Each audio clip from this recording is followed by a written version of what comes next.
Matthew chapter 6. Take care not to practice your righteousness in the sight of people, to be noticed by them.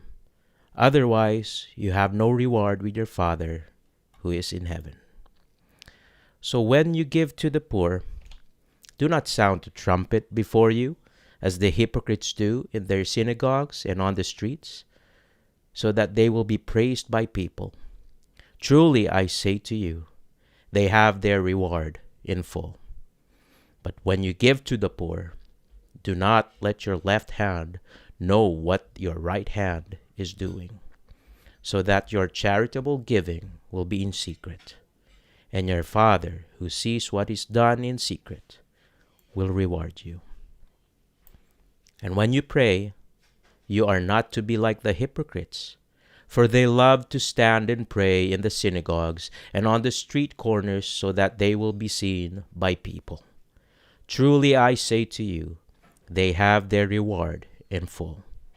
But as for you, when you pray, go into your inner room, close your door, and pray to your Father who is in secret, and your Father who sees what is done in secret will reward you. And when you are praying, do not use thoughtless repetition as the Gentiles do, for they think that they will be heard because of their many words. So do not be like them, for your Father knows what you need before you ask. Pray then in this way: Our Father, who is in heaven, hallowed be your name. Your kingdom come, your will be done, on earth as it is in heaven. Give us this day our daily bread, and forgive us our debts, as we also have forgiven our debtors. And do not lead us into temptation, but deliver us from evil. For if you forgive other people for their offenses, your heavenly Father will also forgive you. But if you do not forgive other people, then your Father will not forgive your offenses.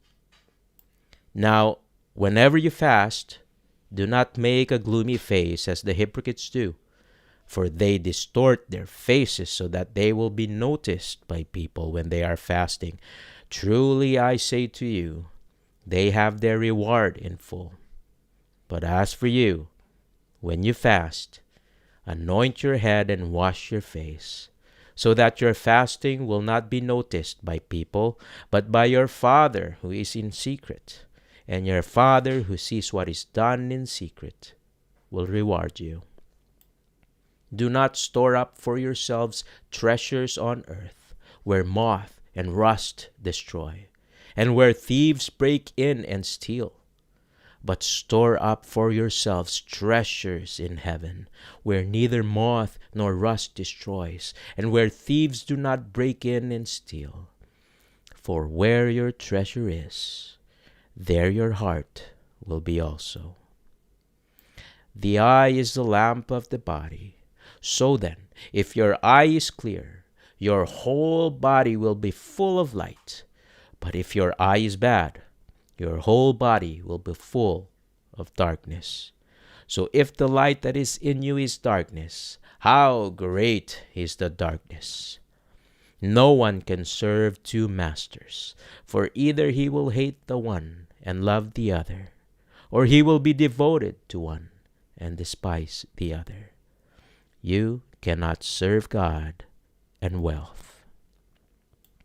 For this reason I say to you, do not be worried about your life, as to what you will eat or what you will drink, nor for your body, as to what you will put on. Is life not more than food, and the body more than clothing? Look at the birds of the sky, that they do not sow, nor reap, nor gather crops into barns, and yet your heavenly Father feeds them. Are you not much more important than they? And which of you, by worrying, can add a single day to his lifespan? And why are you worried about clothing? Notice how the lilies of the field grow. They do not labor, nor they spin thread of cloth. Yet I say to you that not even Solomon in all his glory clothed himself like one of these. But if God so clothes the grass of the field, which is alive today, and tomorrow is thrown into the furnace, will he not much more clothe you? You of little faith. Do not worry then, saying, what are we to eat? Or what are we to drink? Or what are we to wear for clothing? For the Gentiles eagerly seek all these things, for your heavenly Father knows that you need all these things. But seek first his kingdom and his righteousness, and all these things will be provided to you. So, do not worry about tomorrow, for tomorrow will worry about itself. Each day has enough trouble of its own.